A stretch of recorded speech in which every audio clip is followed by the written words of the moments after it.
After mastering winds, waves, tides and gravity, we shall harness the energies of love.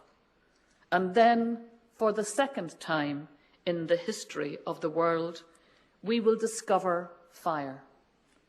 Mr. President, ladies and gentlemen, my congratulations to you, to this Council, on a very, very important anniversary. My thanks to the Council for all it has done, for all it keeps on doing for Europe and her large 800 million brood of children, for all you do to ensure that Europe's children are and will be cherished. Thank you.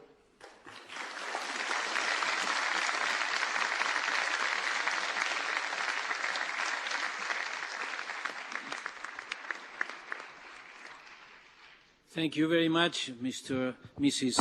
McAleese, for these kind words for our Council of Europe, for the demonstration that you follow our work after the years, and thank you because you are ready to answer some questions. Many parliamentarians have expressed your wish for put the questions. The first of them is Mr. Breen from Ireland. Thank you very much indeed, President. I wish to welcome the President of Ireland to the Council of Europe in Strasbourg. President McAleese, on behalf of the EPP Group, my question relates to your own background and involvement in Northern Ireland. It is considered by some that parallels can be drawn between the long conflict in Northern Ireland and some of the disputes that still beset our continent, such as in Cyprus, the Balkans, the Caucasus, as well as the Middle East. While each case has its own special characteristics, would you consider that any lessons can be drawn from the Northern Ireland experience and your own experience in reaching sustainable solutions? Thank you very much for your question, and I thank you for the fáilte as Gaeilge in our native language. You make the point, and I think it's a point well made, that each conflict is sui generis. Each conflict has its own unique story. And so it would be very wrong for me to say that, arising out of the great success of the Northern Ireland peace process, that we have devised a template for solving problems that is easily transferable to other situations.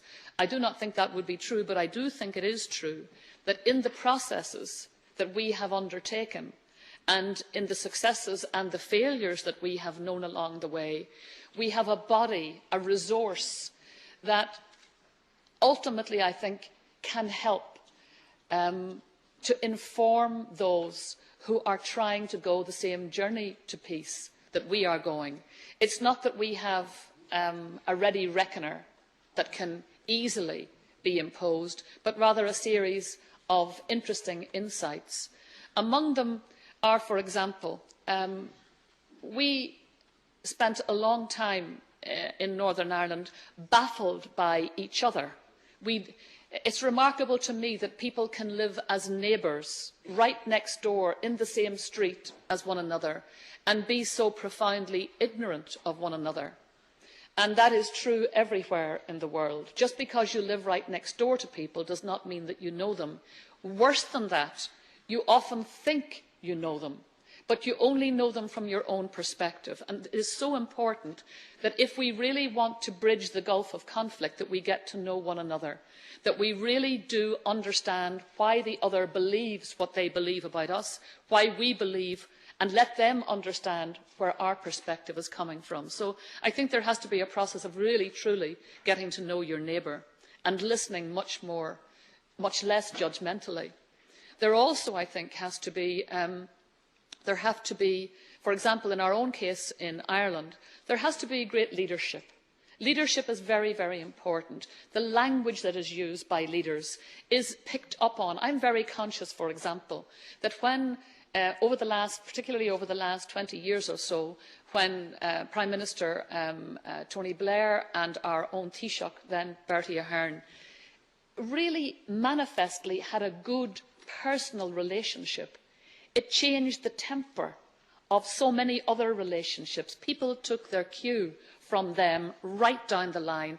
Similarly, in Northern Ireland today, where people who would not historically speak to each other at all are now working together in government, when they stood shoulder to shoulder a few months ago in the wake of a dreadful murder in Massereen in Northern Ireland, followed by the murder of 2 soldiers and a police officer, when they stood shoulder to shoulder, people from opposite perspectives, it empowered the community to speak as with one voice.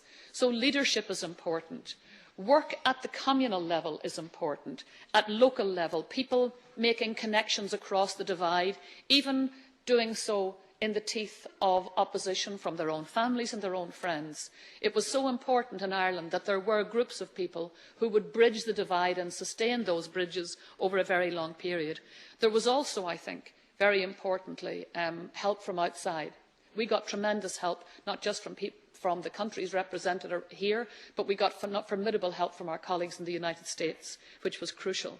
So there are many, many elements, I think, but the human element, I think that the psychology of building peace, we have a lot of experience in, because ultimately, in Northern Ireland, the biggest argument is between neighbours. The neighbours aren't going anywhere. They're always going to be your neighbours.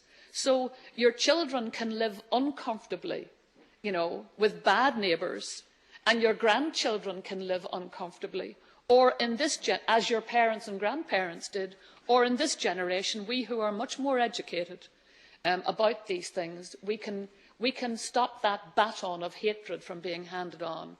And really, where it starts? It starts in the home, because the home is the most important place to impart respect for the otherness of others. So, in a very roundabout way, I think we have learnt that the hard and bitter way in Northern Ireland, and if it can be of help to anybody, we will surely share it. Our government has set up a conflict resolution unit with that very hope that maybe there is something in a little piece of the jigsaw puzzle of peace that we have our own little piece, that might help the world to understand peace building.